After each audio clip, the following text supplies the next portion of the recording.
Welcome to the Planting Wildflowers podcast. I'm your host, Rebecca Leonardis. I'm an entrepreneur, wife, mom, and stepmom. I'm super interested in people and perspectives, and I love how a good conversation can leave you feeling empowered. Sometimes even pique your curiosity to learn and grow. Mostly, though, I love how really listening to one another opens up limitless opportunities for that beautiful sense of connection and community that we all love. Thanks for tuning in. Let's be inspired.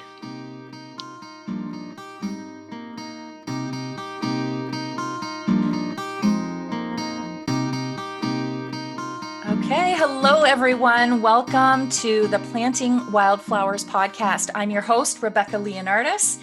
And today I'm bringing to you a guest, someone I had the privilege of working with, someone who was a beautiful surprise in my life.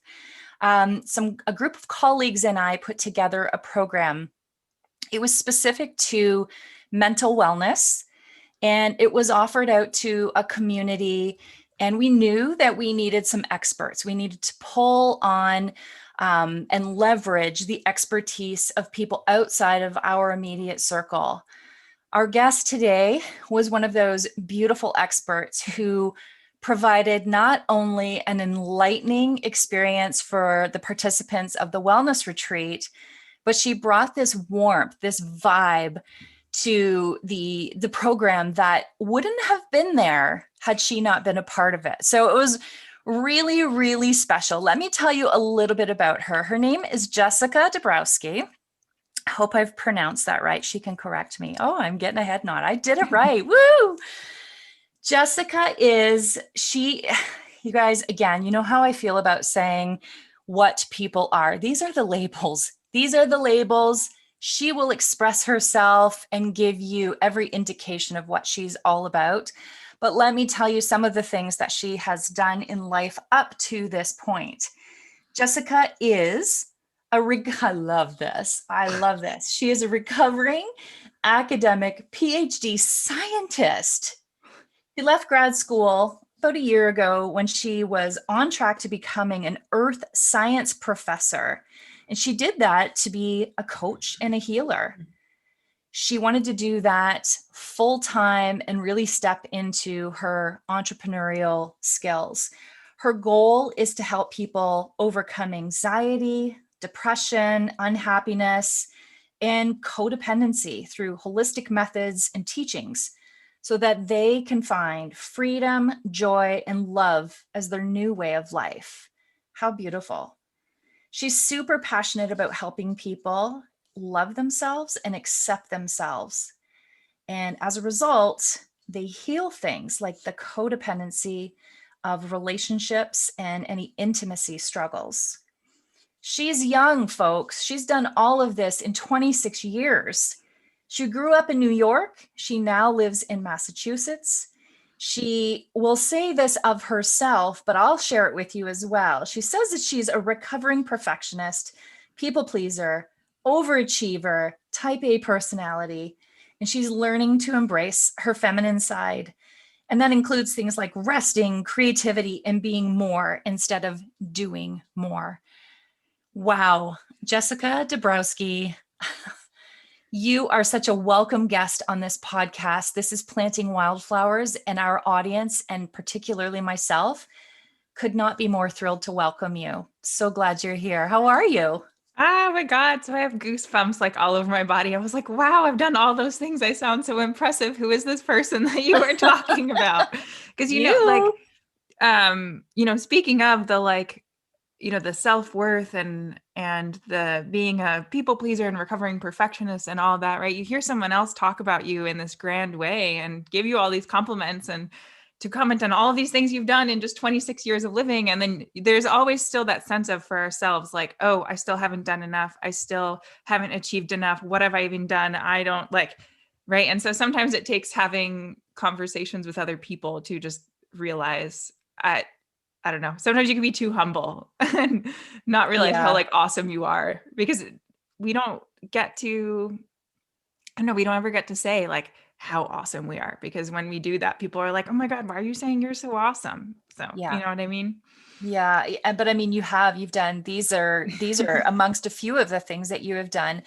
Most recently, an anxiety relief coach, and this is how you and I were connected. And I'm so, Mhm. so, so grateful for that whole experience because it's what brought us together. And I've been learning from you ever since. If you could take us through just to get, acquainted with you, allow the audience to really understand who you are, what brought you to this place in your life, because they heard me mention that you were in a PhD Yeah. program, and now we're talking about a completely other space in life, but they're interwoven together in a really beautiful way. Your past really is a pure reflection of where you are presently. So take us through what has brought you to where you are today. Yeah. So I'm not going to start back when I was like 3 because that would just be way too long of a conversation, but I'll start with, um, I guess, college and graduate school. So I went to Tufts University, which is like an elite liberal arts college in Boston. And then straight after that is when I went to graduate school. So I was a graduate student at MIT and the Woods Hole Oceanographic Institution. So it was a joint program in ocean sciences. And ever since I was a kid, I was the kind of kid who is interested in science. I was already obsessed with chemistry in high school. And so because I was really good at math and science, I was like, oh, I'm good at these things. I should keep doing them. And I remember even these moments in college where I was getting a research scholarship or I was applying for one. And they had asked me, well, what is it that you want to do?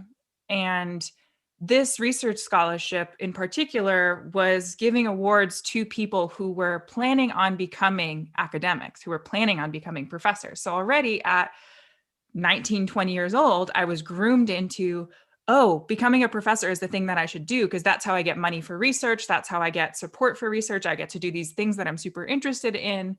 And that's how I ended up getting, like a $20,000 grant to do uh, research studies as part of like my senior honors thesis. And so that's when the decision kind of became like, oh, I'm going to become a professor. And what also fed into that was during my first year of college, my advisor noticed that I was very good at chemistry. I was the best in her class, and she's like, "This is something you should keep doing. Like, well, let's get you involved in research. Like, let's hook you up with other professors who are here at the university. Because you have this bright mind, and I think that continuing down that path would be really good." And I was like, "Well, I don't know if I can afford graduate school. I come from a family of immigrants, like lower middle class. Like we just had my dad working, supporting like, 3 kids in the whole family. And I was already on a huge amount of like financial aid just to go to Tufts University. And I was like, there's no way I can afford graduate school. Are you kidding me? And she's like, well, if you go get a PhD, they will pay for you to go and you get a stipend on top of it. Like your tuition is paid for and you also get a salary when you do a PhD in the United States. Mm, wow. Um, and so I was like, oh, I can get paid to go to school, which I already know that I'm really good at. Like, okay, let's do that. And so that's kind of how I got molded into you should become a professor because you're good at science and you should get a PhD, which will bring you to becoming a professor because then you won't have to pay for more school.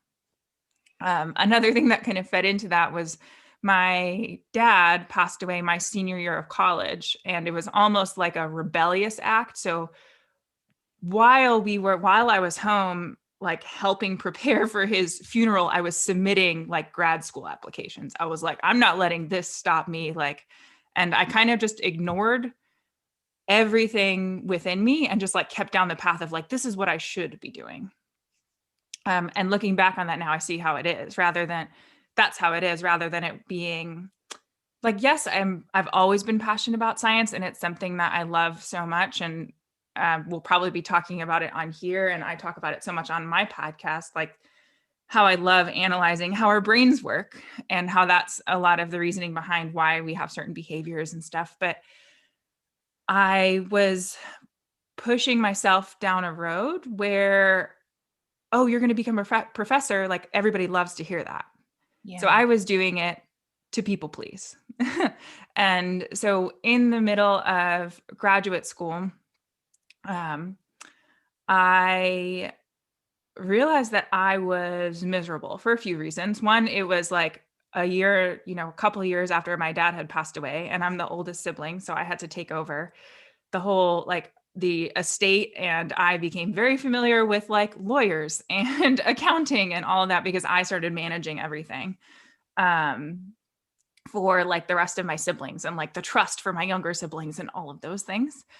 And so I kind of never grieved after my dad had passed away. We also didn't have a great relationship because he was an alcoholic for like my whole life and mistreated me and so I just like was like, oh, I can't grieve about my dad if I didn't have a good relationship with him. So that was part of it. And I like kind of just shoved myself into grad school work and doing well in research and classes and all of that. And another part of it was that just everyone around me pretended to be fine too. Like when I found out this fact, so I found this out like during my second year of grad school, that 40% of grad students or of PhD students struggle with anxiety and depression. I was like, what, whoa, wait a second. Like I'm unhappy and I'm 40%, 40. Yeah. Wow. And so when I found that out, I was like, wait, because I had started to become aware of the fact that I was just unhappy like 100% of the time. I struggled to get out of bed in the morning. I was freaking out over the smallest things. I was having breakdowns all the time. I felt like I had to cry for no reason.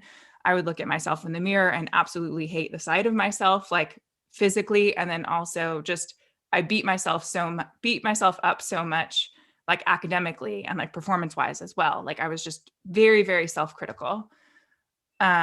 Which I didn't realize that all those characteristics were part of anxiety and depression at the time. But when I started to like, I don't know how I came upon it, but it just somehow it just happens, right? The universe starts to send messages our way and we're like, oh, that's me. Oh, that's me. Let me dive into a little more internet research, a little more podcast research about unhappiness and anxiety and depression. And you're like, oh, guess what? I have generalized anxiety disorder, right? And I started seeing a therapist, and just over time, I had realized that being in academia and continuing down the road of becoming a professor was one, not something that I actually wanted to do.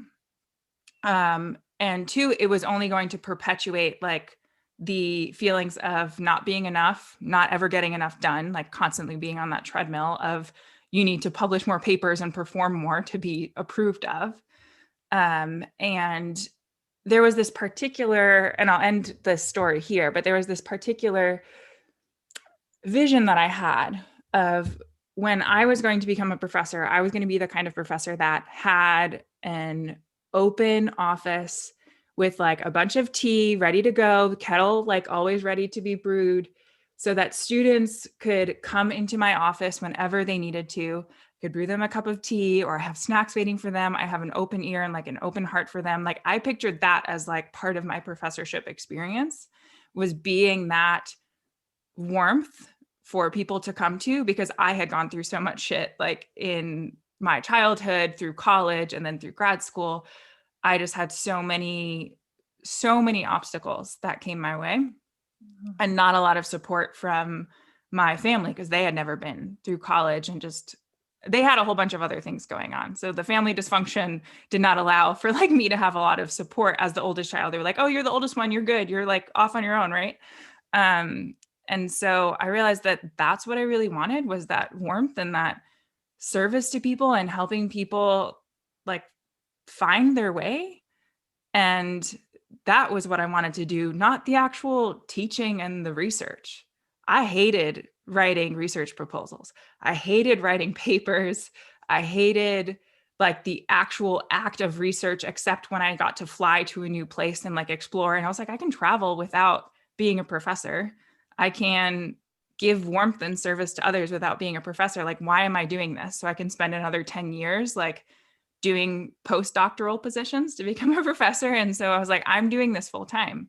I'm going to like become a like mental health coach and healer full time, because that is where my energy should be.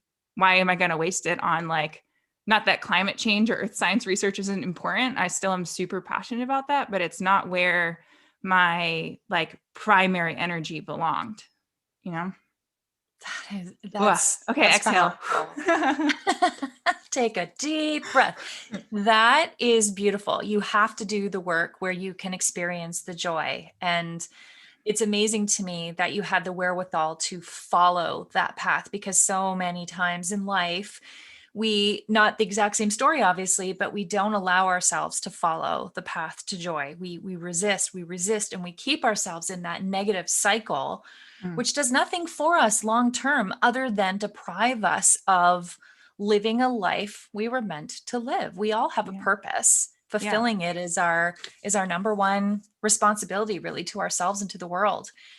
You mention your family several times in that, Hmm. particularly your father, Hmm. and as it relates to things like your pressure on yourself and your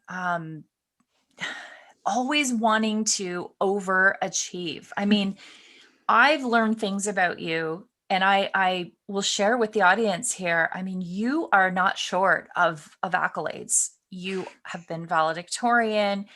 You were the girl who won the athletic awards and the academic awards. You were just the top of everything that you did. There was no second place in your life. And your dad plays a major role in that pressure that you applied to yourself and your feelings of self worth.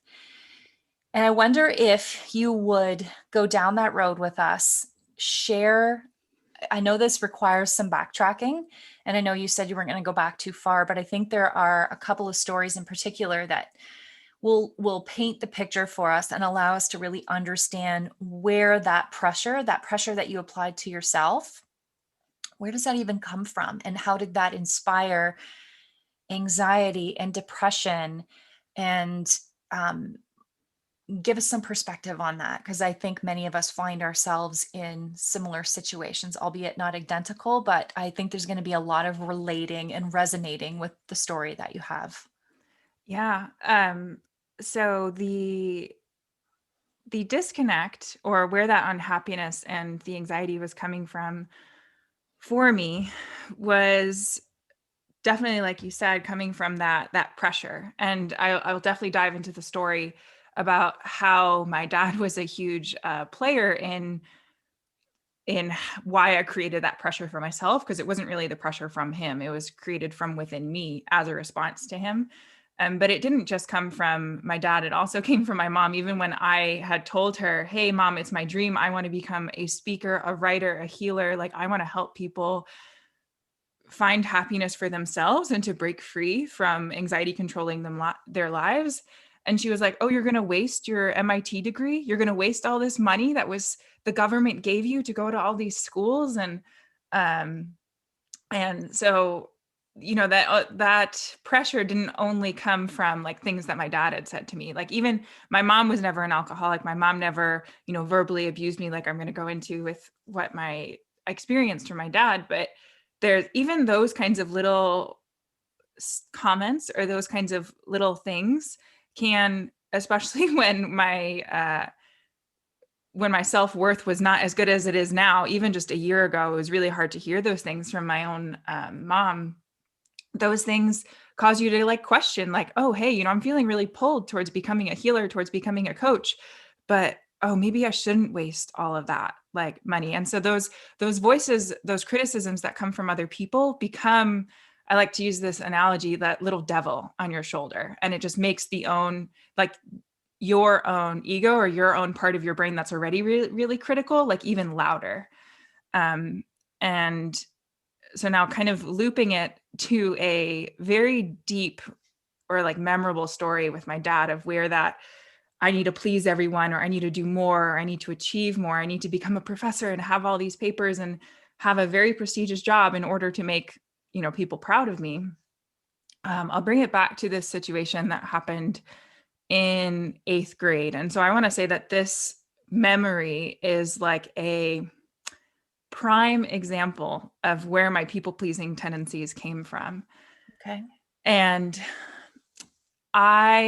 in eighth grade, I was already in a lot of honors classes. I was already, my grades were like, flawless. Like, I don't think I even had an A- on my report card. And when at the end of eighth grade, and then, every year in high school, in our school system, we had an award ceremony kind of to finish out the year where they gave out academic awards, music awards, different kinds of art awards, athletic awards.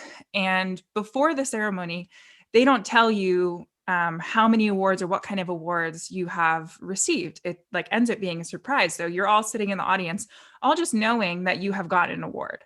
And so my dad came with me to that award ceremony. And I ended up being called up for 6 different academic awards in like all different subjects. So not just math and science, but like history and English and all that kind of stuff too. Also like subjects that I hated, and I still did well in them, right? Because I was really good at school. And you'll see why in a second. And I also got athletic awards because I was on the junior varsity swim team and was, a 4.0 GPA athlete, all that. And when we got home from the ceremony, I was like so excited about all the awards I had gotten. Mom, Dad, like, look at all the awards I got. My dad, who had went with me to the ceremony, the first thing that he said when he got home was, I'm so ashamed of my daughter because she looked like a prostitute walking across the stage in a skirt that was that short. And just before that award ceremony, I had like went to my mom with my outfit and gotten it approved. Like, Mom, hey, do I look really nice? I'm going to go on stage for all these awards. And she's like, yeah, you look great, honey. Right. And so for the first thing to hear after coming back from an award ceremony from my dad being like critical and saying how ashamed he was of me for like how I looked, I was like, I got all of these awards and I feel like I'm already the perfect daughter and I'm not enough. What I've done is not enough. So maybe I need more awards. Maybe I need better grades. Maybe I need to also now like be very careful about how I look. And I also need to be a better athlete. And there were also these, even lots of situations before that where my dad would go to, our basketball games, our softball games. And I was not the top player on the basketball team, but because it was like my first year playing the game. But he would, when we were in the car on the way home, he'd be like, oh, you should have done this shot better and that better and that better. And I was like, this is my first year playing basketball. Or like, I didn't even say those things in reply. I just was crushed. But I was just like, why can't I just like play for fun? Like everyone, like, and so fun was not a thing for me. Like, or like making friends in school or through sports was not a thing because I had to focus so much on like having better grades and performing better and performing and this doing, right? And always doing more in order to be accepted and to be loved. And I know now that a lot of his criticism came from his own lack of self-worth because a person is only going to judge and be negative towards others if they have a lot of pain within themselves. And I know how much deep pain my dad had. And also the fact that he was an alcoholic and going through a divorce with my mom at the time, like made things super shaky for him. And so his way of dealing with that was definitely lashing out, with anger at the world. I mean, that's also how men in our society are conditioned. Like, oh, if you feel vulnerable, like just say shitty things about everybody else. Divert the attention to other people being shittier, and then you don't seem as shitty or vulnerable, right? And so, yeah, that was a moment for me where it was extremely like transformative. There were all little moments leading up to that, but that was a moment where I was like, I need to do more.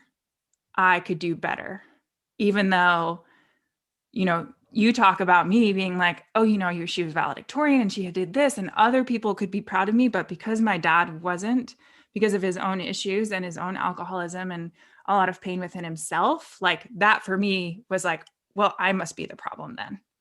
And that's the thing about young minds. So if we have anyone around us who doesn't give us enough love and acceptance when we grow up, we believe the problem is us, because how could it be these adults and these role models in our lives? Like, how could it be my dad? My dad can't be the problem. He's my dad, right? Or Yeah. there are these people that we are born to look up to, like literally from birth. It's like, oh, these are our parents. They're taking care of us. They do things right. They've been around here longer. And so it just become any kind of criticism or any kind of lack of love just becomes an internal, like, I'm the one who's wrong. That's just how human minds work when they grow. Yeah. That's a powerful consideration. I feel like if you're listening intently in this moment, you may yourself be drawn back to a moment that you can identify as transformative, that may have shaped the way you valued yourself or the decisions that you made for yourself moving forward. I think we all have a moment like that that created the path for us. So I appreciate you sharing that story so much. I know that that's not an easy thing to do. It's incredible to me that you can recognize that as a defining moment in your life, and how today you're using it as an opportunity to educate other people on on how to transform their thinking on moments like that. There is an undoing that is required for our healing, and I think you're really onto something here. Um, Tell us a little bit more about your experience at home, particularly with your dad. I mean, he has shaped so much of who you are today, and your family in general. And I think your stories really help paint the picture of what brought you here in this moment in time. Yeah. So just a note at this moment that your sound sounds a little like robot-y. Um, yeah. I don't know if that's just on my end, like receiving the internet or something, but Okay. Hopefully not. I'll go back. Hopefully I'll check that, and it should be good. okay. Okay. Thank you. Yeah, just a note of it. I don't know if you have like the time marked down or something, but um, yeah. So I'm sorry. Do you want me to Tell dive us. more into like other situations that were transformative for me or other moments or? There was one. I've been enjoying your podcast, Anxiety Ask, and we're gonna remind everybody where to find that after we chat today. But there was this memory that you recalled that I just really struck by, because I thought actually going to reflect back on that and identify that as yet another transformative moment. And it was you and your dad. I'll just lead you into your dad in the living room. And yeah, I believe you indicated that was the first time you really felt a full-on anxiety attack. Yeah. So I can definitely dive into that experience. And by dive, I really mean this is going to be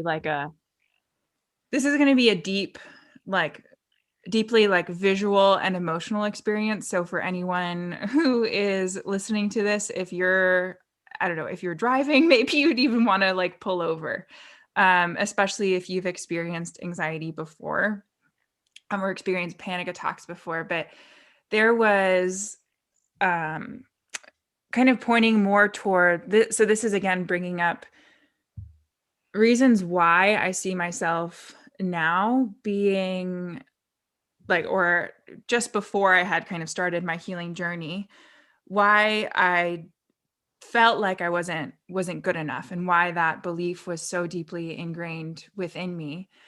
And so my dad was watching football or something like that, and he was an alcoholic as long as I can remember. And even in speaking to my mom, I know that he was like even before I was born.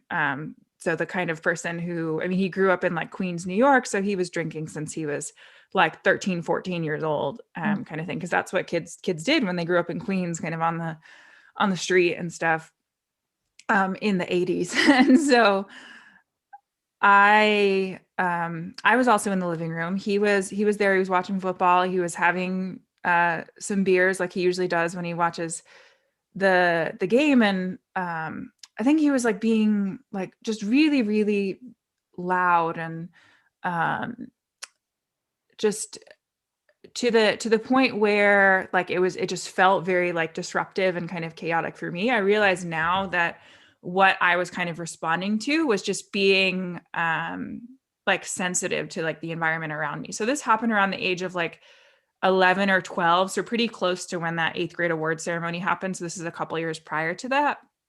Um, and I just I was already starting to feel really anxious because he was already starting to get loud, already starting to get drunk. And I was starting to get really upset at that because in the previous many times when he had been drunk, he would tend to yell more at me. He would make fun of me for, how my like hair looked or the music that I listened to. Like he would just nitpick at me. Like he would know which buttons to poke at that made me feel like so insecure. And I could see that happening. Right. So at 12, 11, 12 years old, I could already see like, okay, he's about to get to that state where things are going to really suck for me. Because he's just going to start like thinking that he's funny, but I just feel very criticized. Um, and I had said to him, like, you shouldn't be drinking so much. Like, why are you drinking so much? It's like a Thursday or something. And um, he started like yelling back at me, like, don't talk, like, you shouldn't speak to me like that. Like, stop being such a wise ass. Like, what do you know? I'm older than you, all of that. And I remember that's when I started zoning out. So I was sitting in a chair on the other side of the living room and I just found my vision like focusing on a point and just like becoming not aware of the environment around me anymore. And so what was happening is I was actually like detaching from my body, like mentally, and detaching from my environment mentally because the yelling was starting to happen. He was starting to shout at me. And the way that I was starting to cope with that was basically starting to like disappear. So disappear, like detach myself from my mind, from my experience. And it's what they call like a freeze state. Like when you start experiencing trauma, you just freeze, right? So there's fight, there's flight, right? So fight being anger or lashing out, flight being like, I'm going to run away from the situation. And so I started to freeze. And in that moment, my body actually started, and it's actually starting to happen a little bit now. Don't worry, I'm not going to have a panic attack right now, but there's just some memories of those sensations as I like emotionally dive into this experience. I started to like feel like hot and cold all over my body. There were tingles like in certain parts of my body. And this is like, I was entering what was like basically a full blown like panic attack or full blown anxiety attack. You can use those kind of synonymously. And I started shaking. So my legs started trembling because I was just really, really scared that because his shouting was getting worse. I just like, I felt, even though he had never hit me, just verbally, he had like made me feel so small and had done so much yelling, especially when he was drunk, that it was extremely frightening. I was like an 11 or 12-year-old person who's a third of the weight of her father, right? And as my legs started shaking, he started to like make fun of the fact that I was trembling. He was like, "Oh, why are you shaking? You shouldn't be like control your legs," kind of thing, right? And that's when like I started to black out even more. I don't know what happened much really after that. I know my mom started yelling at him and saying like, "Hey, you shouldn't be like making fun of her," or like, "Why are you making fun of the fact that her legs are shaking? Like her legs are just moving. Like, what's the big deal?" She didn't realize I was having an anxiety attack. My mom still doesn't really realize to this day like what I was experiencing during so much of my childhood. She doesn't understand it, which is fine. But I just know after that moment, like my memory's kind of blank. And that's also very common for there to be big like memory gaps because I was separating myself from the present moment. I was like, my vision was starting to black out. My whole body was like experiencing very weird sensations, that was my adrenaline pumping. And then my body like froze. And I just, because it was so painful, like mentally and kind of physically, I just like went into a dark hole in my brain. And so that beyond that, or kind of beyond the lead up to that experience, I don't remember much. I don't remember what happened after that. I don't know how it de-escalated. I don't know what happened later. I don't know if I ended up crying or who said what later on. But I just know that that was, I want to say, like my first like actual physical full-blown experience of like a panic attack. But up until then, I had lots and lots of symptoms of like anxiety, which is like the thought spirals are starting to like zone out, starting to like not respond to people. But that was like my most severe experience of it, and at the youngest age. I had very severe anxiety attacks after that. My most recent one being, and the last one I have had, was about 3 years ago in graduate school.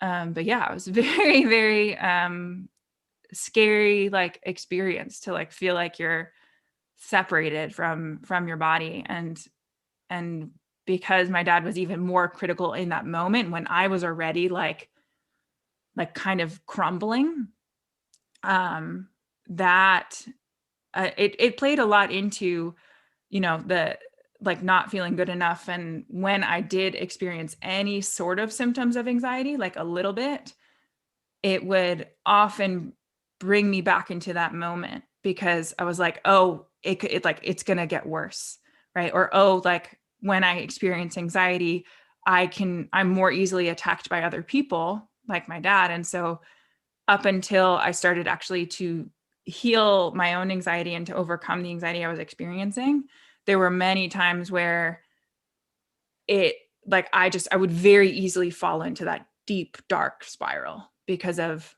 having been attacked during an anxiety attack, if that makes sense. Yeah, it's like the double whammy. Mm-hmm. Jessica, I am so grateful that you are open and willing to share that. That is definitely exposing yourself, and it takes a lot of courage to do that. I want to thank you for that and acknowledge that. I find it really interesting that you point out some of the physical manifestations of anxiety because I don't know that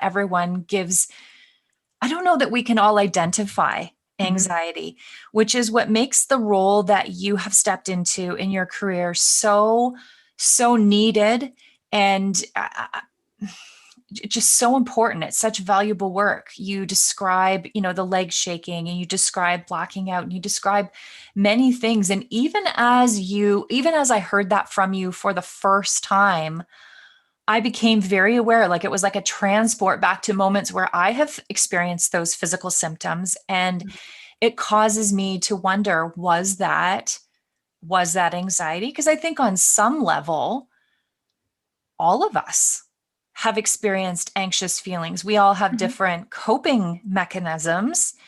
And if we recognize it as anxiety, we know how to utilize those coping mechanisms. But that's the key, is recognizing what it is that's even happening to you. Mm-hmm. So why don't we, now that you have really, like, you've brought us so close. I mean, you've captured everyone by painting this picture of your life and allowing for us to understand where it comes from. And perhaps that will give anyone listening the courage to dial back on where some of their anxious feelings might be stemming from, because if you can bring it to the surface, that's where it all begins to dissolve, right? And I know that you'll share some strategies with us in a moment. You have done such a great job of giving us your personal examples of anxiety. I wonder, how does one even define what it is? Can that be done? Is that a thing? Like, is there a Yeah. definition?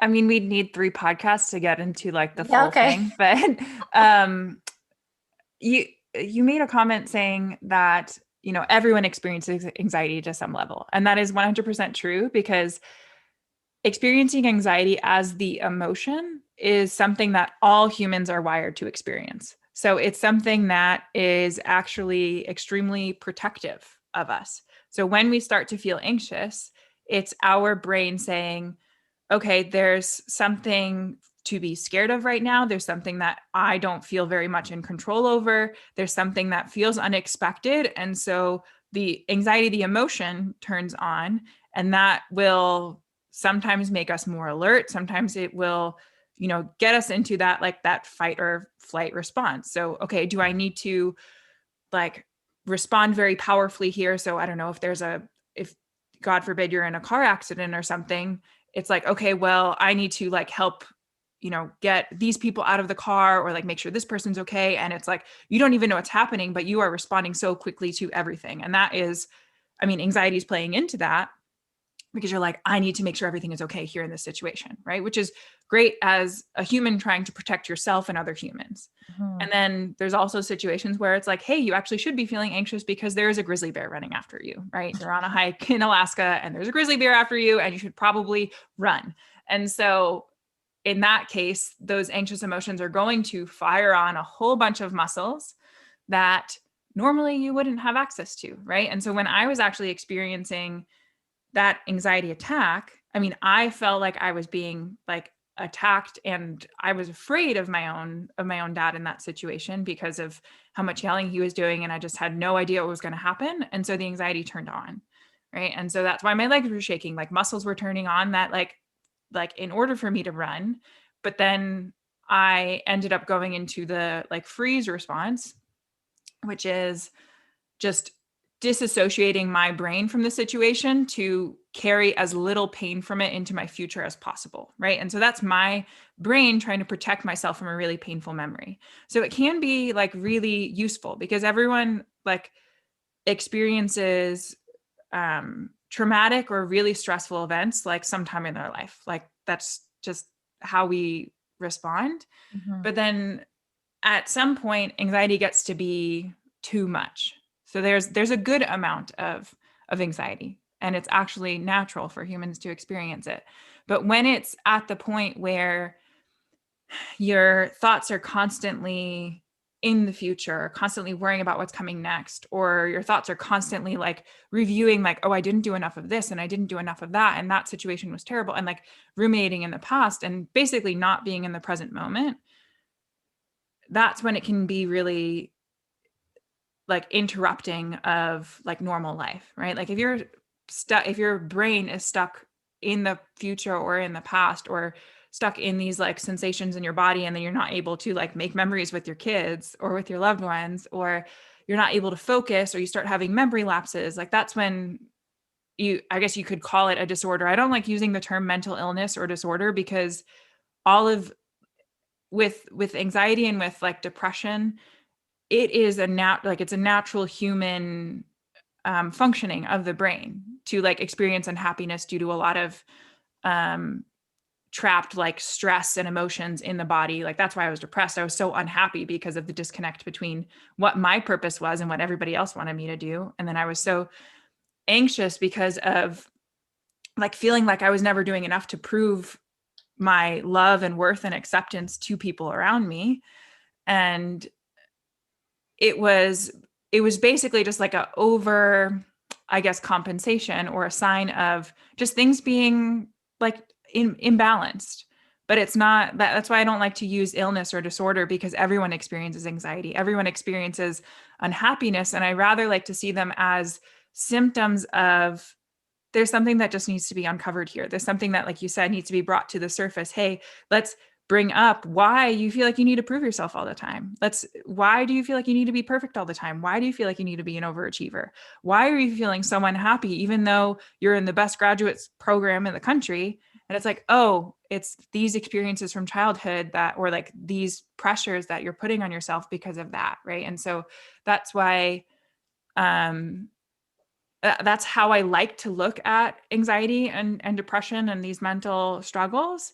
Because if you look at it that way, then that means there's a source. And that means that that root is something that can be healed or pulled out, right? If you just think of anxiety as a mental illness or a disorder and kind of brush it off that way, it becomes something that's just like, oh, it's just a problem with your brain. It's not solvable. But it is. Like I was experiencing panic attacks to the point where I was blacking out, and now I haven't had an anxiety attack in over 3 years. In Ugh. over 3 years, when I used to have them probably on a weekly basis, if not daily, like having those like negative thought spirals and like memory lapses, and daily I wasn't having severe ones, I was just having kind of low level anxiety symptoms. I had digestive issues up the wazoo. And I was like, oh yeah, it's just IBS. No, it was me being stressed and anxious all the time, just like low level kind of anxiety all the time, instead of when it was actually useful.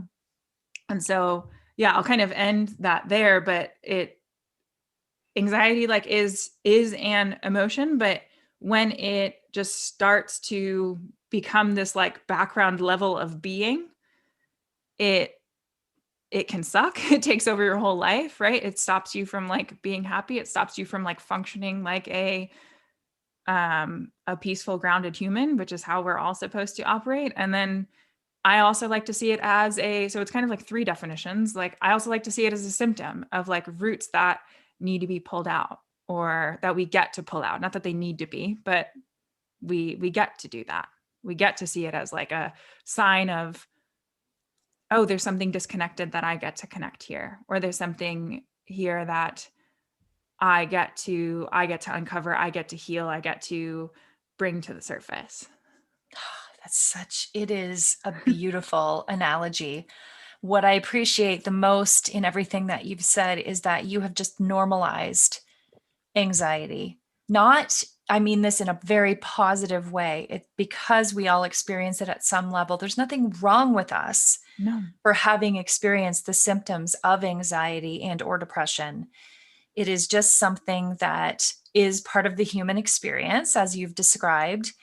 And I love the fact that hearing from you allows us to believe in the notion that we do not have to surrender to this being the way we are. This is not the way you need to continue to be. It's the way you've been, Yeah.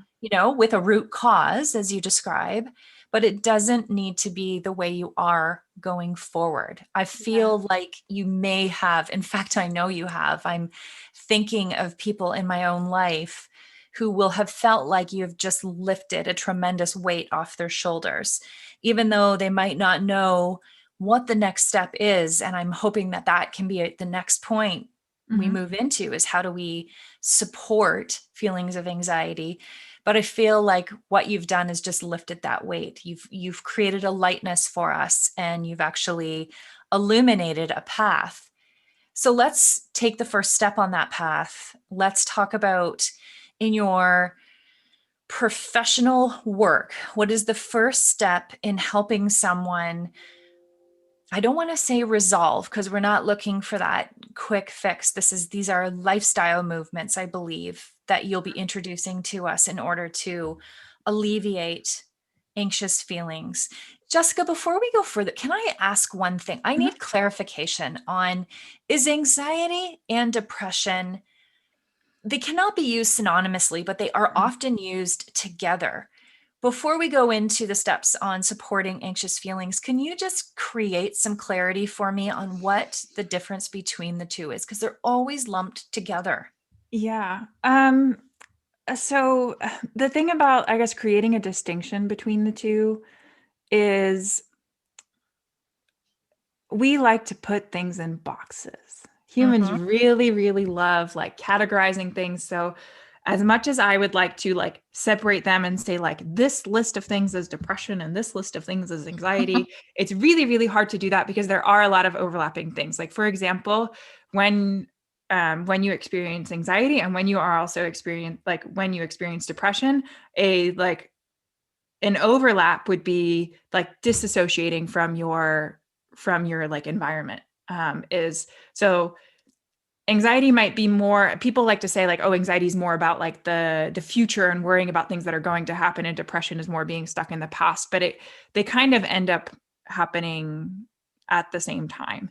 So I guess you can think of anxiety more as like something much more active. So something instilled by fear. So there's like fear in there. There's a lot of worry, a lot of negative thoughts, but negative thoughts about yourself and about the world can also happen when you are depressed. Anxiety can also, it is often associated with way more of those like physical symptoms that I was talking about, like the leg shaking, the memory lapses, because you are like disconnecting from your environment, or there's muscles turning on, your heart beating really fast, your breathing going kind of out of control. Like all of those are going to be physical manifestations of anxiety, and that's not really going to happen with depression. With depression, there's more this like sense of like heaviness. So you can think of depression as like this very heavy feeling in which there's like, in my case, there was a lot of pain from my past, from my dad being an alcoholic, from not having gotten enough like love and acceptance when I was younger. That created a lot of stored and suppressed emotion, and just like huge disconnect between what I was passionate about and then also what I was doing. Right. So I was passionate about like helping other people, but I was going down the path of like, I'm going to teach other people science. Right. So I was like going down the path of like, this is what my parents would really love for me to do. Get a good job being a professor, because they were like, you should be a doctor, you should be a lawyer. And I was like, okay, I'll become a professor. You guys will like that. Right. And so I was also feeling depressed because I was like not wanting to get out of bed to like go do research every day. Like I was forcing myself to do something that I thought should be making me happy, but wasn't. So it's really, I don't want to say it's like a spectrum between the two, but it's like a Venn diagram. So often, like you can experience just anxiety, and you can also be someone who's just experiencing depression. So think of anxiety more as this fear and lack of control, and everything in response to, I need to control things, or I need to be loved more, I need to be accepted more, I need things to be better. And then depression being just this heaviness. And then like I was many times in my life in the middle of that Venn diagram. So experiencing bits of both. So that's why I think anxiety and depression are said so much together, because they're often experienced at the same time. And actually going through the experiencing both of them at the same time. So if you're someone who's experiencing both of them, life feels like a freaking roller coaster, because there are moments where you're like, you're kind of rushing around, and it's like this doing. And then there's these waves of just like, I don't want to do anything. And it's bouncing between those states, is like experiencing both of them. Yeah, I hope that kind of clarifies some like definitions. I mean, you could look bunches of definitions up on Google or something like that, which I do not recommend. If you experience like any kinds of mental health struggles, don't Google things, because they just make you self-identify with a bunch of symptoms and then you think you're going to die. So I don't recommend like looking things up, and rather to, listen to podcasts or people's stories about their like personal experiences with it. But that's why I don't like to use labels so much, because the personal experiences can be like, oh, I'm just experiencing anxiety, or I'm just experiencing depression, or I'm actually bouncing between these waves of something in between. And it's more important, I think, to identify with personal experiences than it is to identify with like clinical definitions, right? Because the clinical definitions don't help so much. Like with, I at least for me, I didn't find them to be super helpful. It was just like, oh, okay, there's this list of symptoms, but now what do I do about it? Like it might help a little bit with the awareness of what's going on, but I found it actually to be more defeating, because it was like, okay, well, am I just this list of symptoms and not a human with an experience, Oh, yeah, that's a powerful statement. And again, the clinical definition goes back to that idea of us and our deep desire to put things in boxes. And that's not to suggest, we're not at all recommending that you not seek professional support in your mental wellness journey. But I love the way you put that. You definitely take a holistic approach. Your approach is one that allows us to look at the whole person, which is the quickest route to identifying the story. What actually brings the person to this point where they're seeking your support. So let's get into it now. Some of your top coping strategies as it relates to anxiety. And friends, you're listening to this podcast, and I know you're loving it as much as I am. Jessica and I chatted before we hopped on live together because we knew that this was going to go places. We knew we were going to go deep, and we knew we were going to go wide on this topic. And as most of you guys know, mental wellness is a very high priority for me in my professional life. And I believe that what she is sharing with us is critically important and that it is of the utmost value. So, that said, she's already, and this is why I'm putting it out there so that it's public knowledge, Jessica. She's coming back, I'm friends, going to be because pressured. Oh no. we're going to pressure you right into it, but only do it if it brings you joy. How about that? Is that Absolutely. a deal? All Yeah. right. Take us into the strategies, please, and thank you. Yeah. So the first strategy is that awareness that we were talking about earlier. And you were talking about that huge weight that I hope for anyone listening to this who has struggled with anxiety or depression or just maybe mental struggles before, and you're now like, holy crap, that's anxiety that I've experienced. And had this huge weight lifted off of you, because instead of you feeling like I have an anxiety disorder or I'm an anxious person or I'm a depressed person, it becomes I'm a human experiencing anxiety or depression or these struggles. And that was a huge moment for me, and was probably the I would say is the first step, or even I want to say like pre-step. It's like step 0. Just realizing like, hey, this is something that you have. It's not something that you are. That is step number 1. Is to just realize it's something that you are experiencing, not something that you are. It is not your identity. I know so many people come to me and they're like, I am anxious. And the first shift that I have people make is I'm experiencing anxious feelings. I'm experiencing these anxious emotions. I'm experiencing unhappiness, not I am unhappy or I am anxious. So I think that little shift, it's small, it's a very small shift, but it has a lot of impact to tell your brain, hey, this is something I'm experiencing. It's not who I am, which means it gives your brain a choice, right? So it gives your brain a choice to continue down the path of the anxious feelings, or to actually pause and shift out of it. And that's not to say that like now that you have recognized that it's a feeling or an experience, that every single time you should be able to snap right the hell out of it. No, that's actually really frustrating when people say to you like, oh, just calm down, or like breathe better, or just do this. Like it's not that easy. It's going to take a lot of tries. And there are even moments when me, after many years of practicing all these coping strategies, that there are just some days where it's like, okay, we're just going to experience anxiety today. Like we're going to be in that like negative mindset, self-doubt, like fear mongering kind of blah bubble for just a day. And sometimes that just needs to happen. So I just want to like make that note of, just because I'm giving all these like coping strategies, like once you have that awareness of like, I'm experiencing the anxiety, sometimes just the awareness is enough. And that it's not always the time, or you're not always able to like shift out of those anxious feelings. And it's sometimes it's just like, okay, I just got to ride the wave for a little bit. See, I love that you bring that up. I think it's so important that people know and have the freedom to understand that feeling it is vital. Yeah. Yeah. You got to And then feel it's the okay. feels. Yeah, that was huge for me as well, to realize like I think this happened for me after I had learned many new coping tools, but I teach it to like my clients and stuff before they start learning all those coping tools, is just, hey, sometimes if you aren't able to shift out of it, like you're going to experience anxiety and you're going to get through it.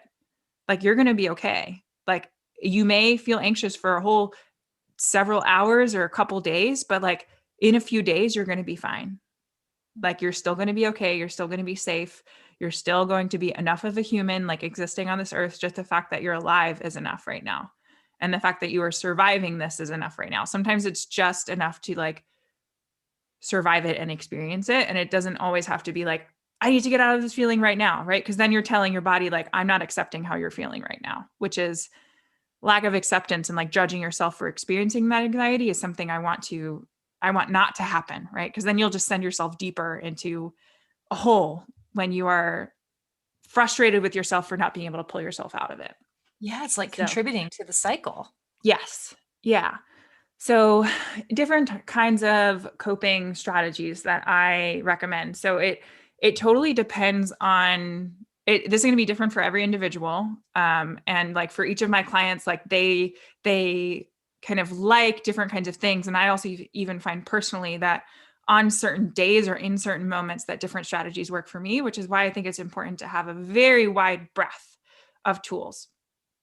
Before I get into the tools, I also want to make a note about the fact that I had many of my clients come to me, and I had also tried like medication. So many of my clients have come to me like having tried medication for depression or for anxiety. Um, and some even like using it or kind of getting off of it with their own doctors, like as they start working with me, not because of anything I told them, but because it's just something they don't like to have. And I just want to say here, because I think it's important, it's that there's nothing wrong with taking medication. But if you are someone, because I know anyone who is listening is going to be interested in holistic wellness and may not want to put medication in their body, like that is also valid. And you may also experience like side effects that you just absolutely like cannot handle. And that everyone's toolbox like is going to be different. So it may include medication. It may include medication for a little while and then coming off of it. It may not include medication ever. I have someone who even tried what is so-called natural, right? Tried CBD for her anxiety attacks and like ended up being hospitalized because like she had a really bad reaction to it. And so for her, putting nothing into her body was key for her. And then I have other clients who will use it to kind of help along for a little while and then kind of go off of it. And so just want to make that note there, because I know that there's a lot more knowledge out there about medication as a way to deal with anxiety rather than these holistic coping tools. So I appreciate you anyway, mentioning that. yeah, any way in which medication is involved is like, it's totally fine. If it makes you feel better, that's awesome. If you hate being on it, that's also okay. Like you get to choose whatever is like best for you. And same thing with all of these coping strategies. If you hate some of them, you hate some of them. You don't have to use it because I told you so. Brilliant. Yeah. So yeah, so everyone's coping like arsenal or coping toolbox is going to be different. I would say number one thing is and this is something all my clients do, is meditation and mindfulness in some way. And so, and it doesn't have to be meditation in this like seated position with your legs crossed, like eyes closed, hands open to the earth, like humming Om or some form of the word of like God in a different language. Like that's not always what meditation is about. I do some meditation like that, but it's really just about coming to the present moment. Like meditation is simple. It's not easy. Simple and easy are two very different things. It's simple in the way that the only goal is to focus on the present moment, right? And so I said that anxiety and depression are like, when you're in either of those states, you're not focusing on the present moment. And that is what is creating like lack of self-awareness for your body. That's what's creating a disconnect for you. And getting into the present moment will, one, help you feel safe because you realize like, oh, I'm here and I'm okay. And it also helps take you out of, negative thought spirals about all the stuff you didn't do or things that need to be done. And it takes you out of those disassociating thought patterns or those disassociating body responses and back into the present. And so meditation, I have custom, like you guys love my voice so much. I have custom meditations for anxiety. And so if that's something you're interested in, you can reach out to me. I'm sure we'll talk about at the end, like how you can reach me and stuff. But I have like, I do guided meditations for my clients, but you can really get meditations from anywhere. You can get them from YouTube, Headspace, wherever you want. I recommend starting guided. And then over the years, you'll probably be able to start doing it on your own. And then I also recommend you can also practice meditation in a way that's just like in your everyday moments. So when you're sitting with a cup of tea, like actually tuning into your senses. How does it taste? What's the temperature? How does it smell? How does it feel? What's the texture of it in your mouth? Like just tuning into your senses during any moment of the day. That's a mini meditation right there. I It love doesn't it. have to be with your eyes closed. It can be while you are walking. There are times when I am feeling so restless that it's like, I need to walk. I can't sit right here and meditate. And people think like, oh, I'm failing at meditation because I can't sit right here. It's like, no, you just need something else. So going for a walk and tuning into the senses, listening to the birds, listening to the cars driving by, like feeling the temperature of the air like on your skin. Hopefully it's not like frostbite conditions so you can walk outside, but like, it doesn't have to be like, people put meditation into this certain box, but it's all about, yeah, just focusing on the present. And now kind of, you can call it categories, but kind of the next category, but also overlaps a lot with meditation, is different kinds of breathing practices. So when you're struggling like with any kind of anxious feelings or like disconnection from the body, or just any kind of stress, focusing on your breath or starting to slow down the breath or control it in some way is going to very, very quickly bring you into the present moment. So you can do it with your senses. You can do it by like, scanning down your body and just seeing how all different parts of your body are feeling. Those are all different kinds of meditation techniques. And you can also just do it by like focusing on your breathing, which I don't recommend doing that like when you're actually having like a full-blown anxiety attack, because by focusing on your breathing, you're just going to be like, my breathing pattern is irregular, it's shallow, like holy, it's not how it's supposed to be. That's just going to make you feel worse. Yeah. And so there's like a time and a place for like doing a breathing technique. So I usually do breathing techniques like when I'm not feeling anxious, like as a regular practice. I'll do different kinds of breathing patterns. So like counting my breaths. So inhale 1, exhale 2, inhale 3, exhale 4. So just counting up to 10 and starting over. So literally just focusing on my breath for a few minutes, focusing on breathing into your diaphragm. Yoga, different types of yoga practices are also going to teach you a lot to focus on the connection of your breath and the movement of your body. So those are really great. So you see how they all kind of like flow into each other and overlap. They do. They really do. I would say with breathing practices, in order for you to use it when you are feeling really anxious or when you can start to feel those symptoms of anxiety coming on psychologically or physically, it's something you have to practice when you're feeling very safe.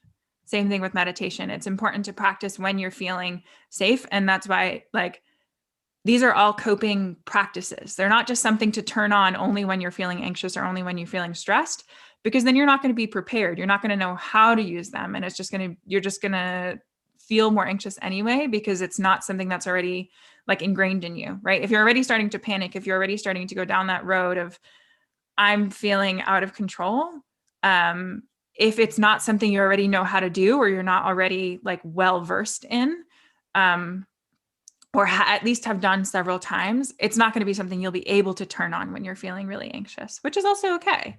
And so it's a practice. So like I wish I could say I meditate every single day, but I at least have several moments. I have several like mindfulness practices that I do every day. So it's not always like sitting and traditionally meditating. Sometimes it's doing yoga. Sometimes it's going for a walk. Sometimes it's drinking my coffee and doing nothing except for drinking my tea or coffee. Oh, that's such good advice. How many times are people sitting there drinking something that While they doing love? 100 things. Yeah. Yeah, like reading their phone, or there's so many distractions in life. I love that. These are all Yeah. so good. Okay, keep Yeah. going. Yeah. So these are ones that I've incorporated more recently, like in the past probably year and a half, but I've found to be like they're like my new favorites. And I love incorporating different kinds of like energy practices, so different kinds of somatic techniques.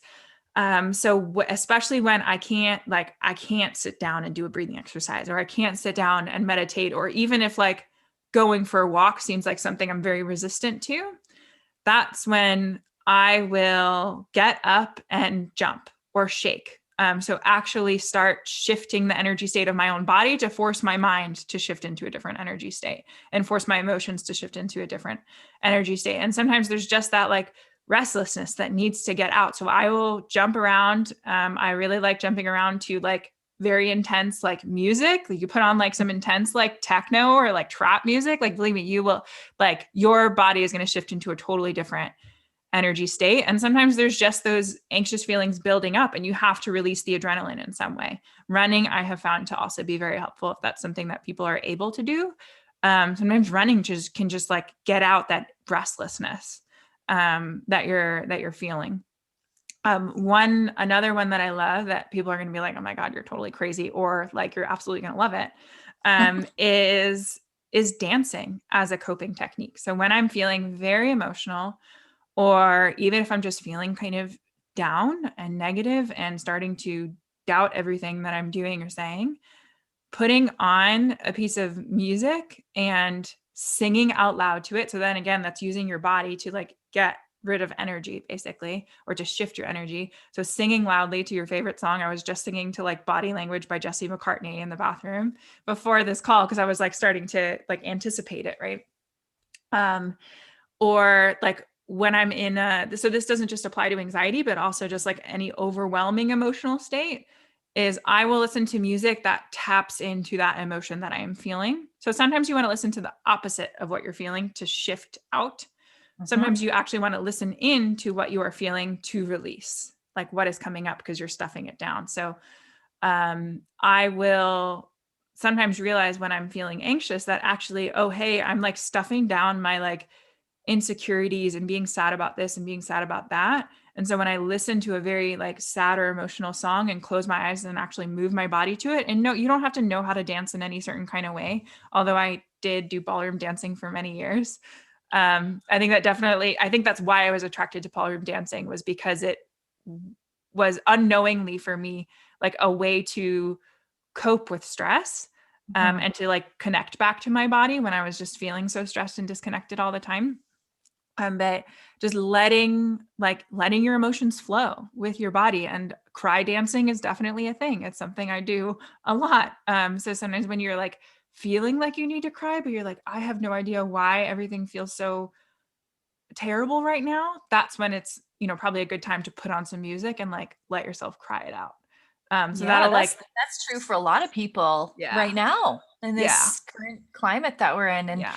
you mentioned that you weren't really sure how that would be received. If you're someone who sits on the side of skepticism about how that would work for you personally, I want to dare you, and it's literally a dare, to hop on Instagram. I'm not even asking you to get up out of your own chair. What I would suggest is go to Jessica's Instagram, which we'll share with you at the end of the conversation, and watch her do it. You will not experience a sense of joy by watching her work through emotions. It's something that is a gift, because she's doing something that is transformative for her, but you are definitely part of the experience alongside her. So it's superbly beneficial. So if you're going to resist, go ahead, resist, don't get up and dance, but certainly watch her dance and allow the healing to begin. Yeah. And even watching, like, if you need, some, I would say, be careful when you go watch other people dance to the emotions they're experiencing. I mean, I'm very raw. I don't, I'm not on like the So You Think You Can Dance stage and like doing choreographed contemporary to like my emotions. So maybe you'll feel a little less like insecure when you watch my videos. Cause I have, if you know what reels are on Instagram, they're these little like 15 to 30-second videos. And I have a Yeah. couple in which I'm actually like expressing my anxiety, like, and crying it out while dancing, like on the video, like letting out feelings of anxiety. And so, yeah, just be, to anyone who is going to like watch my videos or anyone else dancing through emotion, know that it doesn't, like, the way that I dance or the way that I move doesn't have to be how you move. And that's why I totally recommend, like, don't do it in front of a mirror. Like, close your eyes in a room with the door shut, in the bathroom, in the shower. I cry and dance a lot in the shower to release emotions. Because it just feels like a safer space, right? The shower, like, no one's going to come in when I'm showering. And so it's like, okay, this is just my little bubble right here, right now. And just like let your body like move with that emotion. Your body is so wise. It is so intelligent. Like, just like our human brains like are supposed to experience anxiety sometimes, like our bodies are supposed to release emotion, and we need to stop like stuffing it down and suppressing it into this little hole, especially when everyone in the world right now is going through a whole freaking lot and is going through like is just going through so much heaviness and this lack of control and this uncertainty, right? That it's made, anxiety, like high levels of anxiety, so much more common for so many people. And I think especially now is when, okay, even if you're like, oh, that's something that is going to be so silly, it's so dumb to do, like just try it. Why not? Right? If it doesn't work, okay, don't do it again. But it probably will work. Um, another, and if you are feeling like weird about like dancing, in a flowy way, like I do, and you want to jump around or you want to shake your body out and do the chicken dance, like the chicken dance while you're listening to a song, that's also totally fine. Like whatever you are feeling, let your body express it and stop trying to like fit it into this box of what a human should be, because, or like how you're supposed to feel and act, because who said so, right? Something I'll have my clients do to kind of like ease them into, using their body to let anxiety or emotions out is doing something like sitting on like an exercise ball and like bouncing on it, right? So you're letting the ball also bounce your body around, and that's helping you shake and helping you move. Doing like, that's why like I'll suggest like, okay, go for a walk or go for a run or do like a Zumba YouTube video or something, like do something where it's a little more, maybe more guided and less like free flowing, to like ease yourself into like letting your body go, because that can also be really scary, is actually letting your body go with that wave of emotions, and letting yourself release enough to experience it, right? So our bodies don't want to, like anyone who's feeling skeptical of or like resisting being in the present moment, right? Because that is happening because being in the present moment might be like really scary. It might be really painful. You might have negative thoughts bouncing around your brain that like are making you feel like crap. You might actually be experiencing a lot of like just things that are unexpected that are causing you to feel stressed. You might be in a moment that is where there are emotions coming up from the past that just feel really painful, or even emotions in that moment that feel very painful. And so the instinct is to not feel it, to do anything we can to get rid of that, to, I don't know, scroll on our phones, or to um, talk to someone else, or to like even to grab alcohol or to grab food or to just grab something to keep ourselves preoccupied, to not feel that feeling or think those things. But what that does is it just pushes it off till later. It doesn't make those thoughts or those feelings like magically disappear, but just know that if you're resisting being in the present moment, if meditation feels hard, if breathing exercises feel hard, if dancing or shaking your body out feels really hard, it's because you're actually letting your body and letting your mind experience pain it doesn't want to experience. But you have to, or else you're going to experience it later. Like before I started using all these different coping tools to like release anxiety and emotion, that's when I would have anxiety attacks, and that's when I would have breakdowns, because my body would just build it up, build it up, and build it up until I had no choice and I exploded or I broke down. Right. And so using all these coping strategies, even though it feels difficult, at least in the like during it, it prevents the buildups, it prevents the breakdowns. And I like to think of these, instead of like having mini breakdowns, cry dancing 3 times a week, instead of it being I had a breakdown 3 times a week, it's like I had a breakthrough 3 times a week. Oh, I beautiful. like released that heaviness and now I feel lighter. Right. And so another analogy I talked about on my podcast that I love so much is you can think of these coping strategies as like ways to help you ride the wave. The waves are going to come no matter what. Life is going to hit you no matter what. Things are unexpected are going to come your way. Things like pandemics and like dysfunctional families and people passing away, like all of that is going to happen. And you can either be the seawall who is getting slammed by those waves over and over again, which the waves are going to keep coming and it's going to suck, or you can be like the surfboard that rides with the waves. Some of them are going to be really rough, some of them are going to be really big, but using your body and using your mind to like actually experience those is going to feel so much better, especially in the long run, than like not feeling them. Right? Because it's going to happen. We are humans. We experience pain. We are humans. We experience pain. Let's stop trying to like say that we don't, because we do. Mm-hmm. Yeah. We have to deal this. That is an incredible bit of imagery there, the seawall of the surfboard. Yeah. Oh, wow. Don't be the seawall. I don't know how to surf either. So like, don't think I know how to surf. I know how to ride waves of emotion though. Wow, Yeah. Jessica, that is, I'm just, I'm very rarely at a loss for words. That is something that woo, it just got me. Like it's Yeah. really powerful. Yeah. So if you're listening right now, well, obviously you're listening right now, but imagine yourself, like I'm thinking to myself, on some level, we're going to have to hop on that surfboard. Picture yourself actually on it. Like take that imagery in that direction. Treat yourself to the opportunity to learn how to ride Yeah. those waves. And it can be Like really just, scary and you're going to fall off a lot of times and you're going to like end up oh going back yeah. to being a wall or you're going to feel like you're drowning sometimes. And like that is also okay. That's why I like to use the imagery of like the ocean. Also having been an ex-oceanographer, like I mean I guess I'll be an oceanographer forever because Yes. once you love the ocean, you study it, you know way too much about it compared to other people. But like it invites acceptance rather than judgment, right? Because it's like, hey, you are just in an ocean in which waves come. You can't do anything about it. You can't do anything about those waves that are coming except for how you react to it, right? So instead of judging yourself for like, oh, hey, I'm drowning or I'm not standing on the surfboard or I'm acting like the seawall right now, it's just like, okay, hey, that's where I am right now.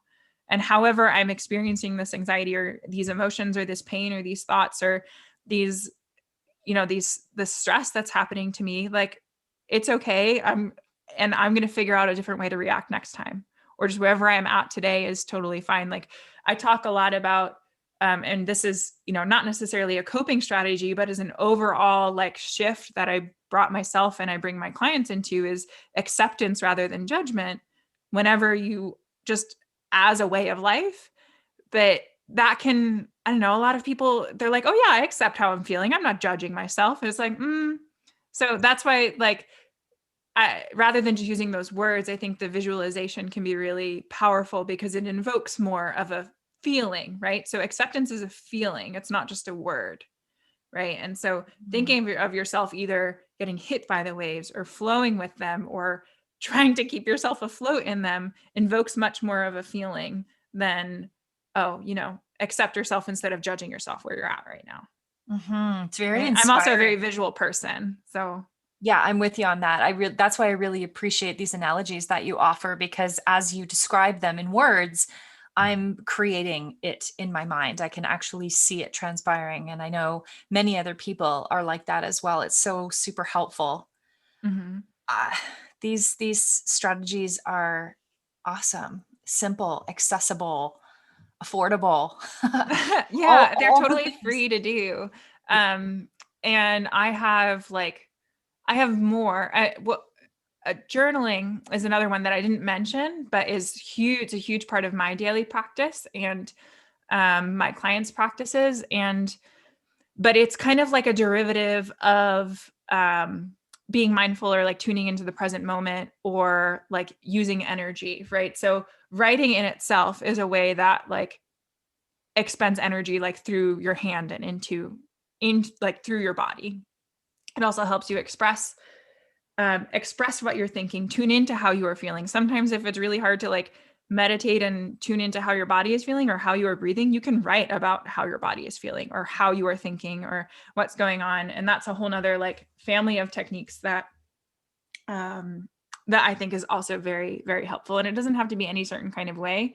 Yes, it's really nice with any of these techniques, whether it be meditation, breathing exercises, energy practices, journaling, to have structure, to have prompts, to have certain guided ways to do it, which I do like provide for my clients. But they all, they, it's, I like to think of them more as like, there are these bubbles, right? There's not certain ways to do it. There's lots of room within each technique and in between techniques.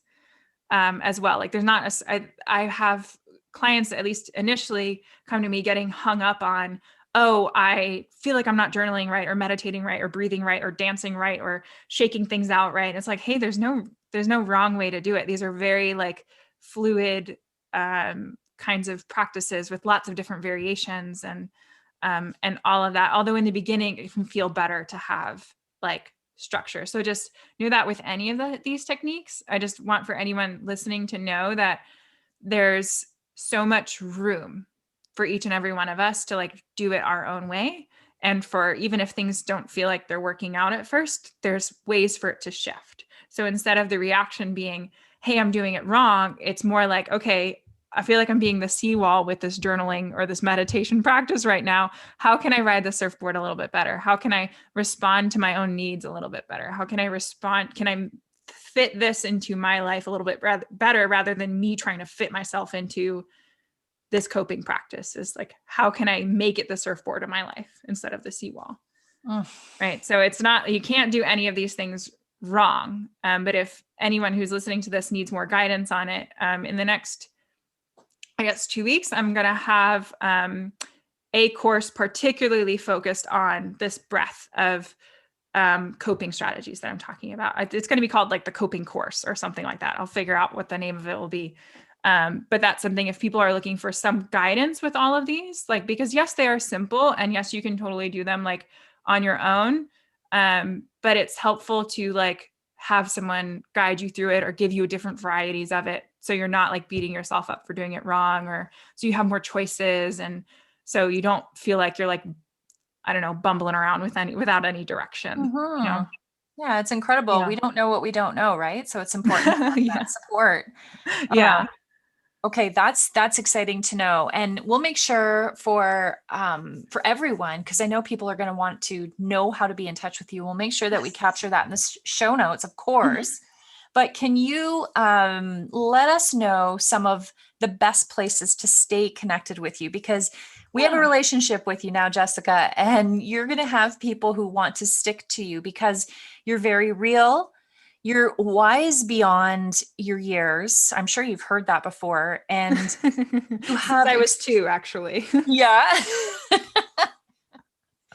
And you have these incredible experiences to leverage, and you've done so with an open heart and translated them into such a positive, meaningful life journey. So, how do we stay connected to you? Yeah. So everyone who's listening to this is listening to a podcast. So if you love podcasts, my podcast is called the Anxiety Ass Kickers Podcast. So you can tell that it's very real on there. I swear on there, just like I did here.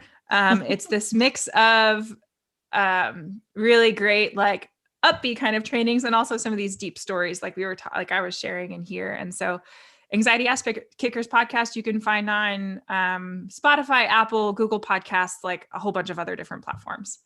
And yeah, we'll link that probably as well. I most of the time, my favorite social media platform is Instagram. So it's jessica.stephanie16 is my handle. So it'll be linked, but it's JESSICA.STEPHANIE16 is my Instagram handle. My email will probably also drop. So if you guys like chatting by email and you are like, I don't like using social media, which I totally have clients that are like, I do not like, I cannot be on social media, which if you are someone who has anxiety struggles, totally valid. So my email we'll put below and stuff as well. And I have a new YouTube channel. So if you look up my full name, Jessica Awesome. Stephanie Dabrowski, you'll find my YouTube channel. I think that's everything. That's where I am right now. My website isn't fully up and running yet, but yeah, I'm in a lot of places. I'll probably be on Pinterest even when people are like hearing this stuff too. So yeah, I'm branching out into a lot of different platforms and we'll link them all. My favorite places though to like talk, if you want to like chat with me like more individually, would be like the Instagram direct messages, the DMs, or emails. We can chat. Perfect. You just seem to provide everybody with a place. So wherever you like to hang out, whatever is your favorite playground, you know, you're going to be able to connect. Yeah. This has been, I can't believe I get to do this. I can't believe that I get to spend time with unique and wonderful people like yourself and explore these topics that have such relevance to human life. You know, your story is so meaningful, and your willingness to share guidance with other people is a testament to the warm-hearted, incredible person that you are. Again, I'm so grateful. We've only known each other. It was in November of Yeah. 2020. We were like in the heart of the COVID shitstorm. And well, I guess not the heart of it. The heart of it, It we were depends on kind where of you getting are in used. the world, where the heart is. I don't know. Yeah, Early January was rough for a lot of the US. I don't know how it it was really in other parts of the was. world. It really was. And but I'm so grateful for that experience. It's funny how the universe will deliver people to you in a time that is, meaningful Mhm. and supportive of where you're at personally and what it is that you're moving towards. So what are we going to do in our next episode? Where should we go with this? Oh, I don't know. We can die. I know we talked a lot about anxiety in this episode and like that part of mental health in particular, but I'd love to in the next episode like start to dive a little deeper into my own experience and also like other people's experiences with where anxiety comes from and how to start unraveling that, how to start unpacking it, right? So we talked a whole lot about what anxiety feels like, how it kind of started for me, and the healing of it. But I think that we can totally dive more into like the roots of where that anxiety and happiness is coming from and how to like start to dig deeper. So for anyone who's ready to like start to dig deeper rather than just, okay, I'm aware that I experience this, like the anxiety or the depression, and here's how I'm going to cope with stress. Mhm. If you're ready for that next stage, I think that's something we can totally get into in the next podcast. What a beautiful Yeah. invitation for those of you who are in fact ready. We'll make sure that we have that available to you soon, because I know you want to hear more from Stephanie, as do I. Or Stephanie, Jessica. I think of your whole name together, because I Yeah. remember the first time I heard it, I was like, what a beautiful name. Oh my God. You know how much I used to hate my middle name? For I used real? to hate it. Yeah. I used to hate it because the way it came about was an accident. So I thought like, oh, because I internalized everything growing up. You internalize all these things as personal offenses. So I was like, well, my name is an accident then. That's what my mom thought was her grandmother's name when it was actually Natalia. And so like she made my middle name Stephanie. It's Stefania in Polish, but she wanted something that translated well into English because she wanted us to have American names. And so it Okay. was actually an accident. And so I hated it for the longest time.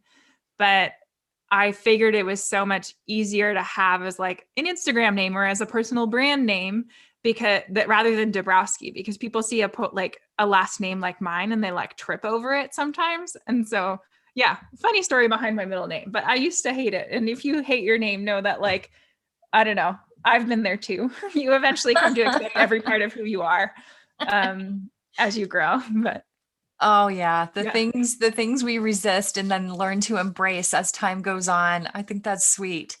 Yeah, it's strung together beautifully. I find that such a nice name. Listen, it's been a privilege of mine to have you as a guest today. Thank you so much for your generous spirit and certainly for sharing your time with us. You are making a difference in the work that you're doing. And while we know that your path took a very sharp turn at one point, we're gonna let you know that you definitely made the right decision, because the impact that you're having on people is tremendous.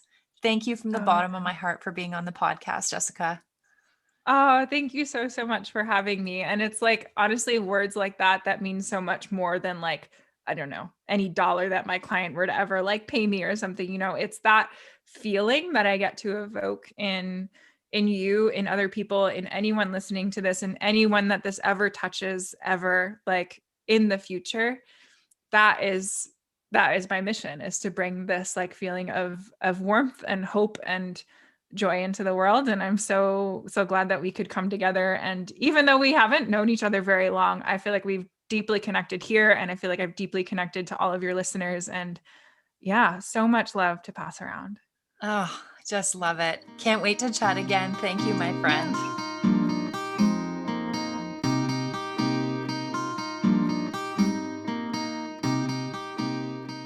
Well, that's a wrap for today's episode, friends. Thank you for hanging out with us here at the Planting Wildflowers podcast.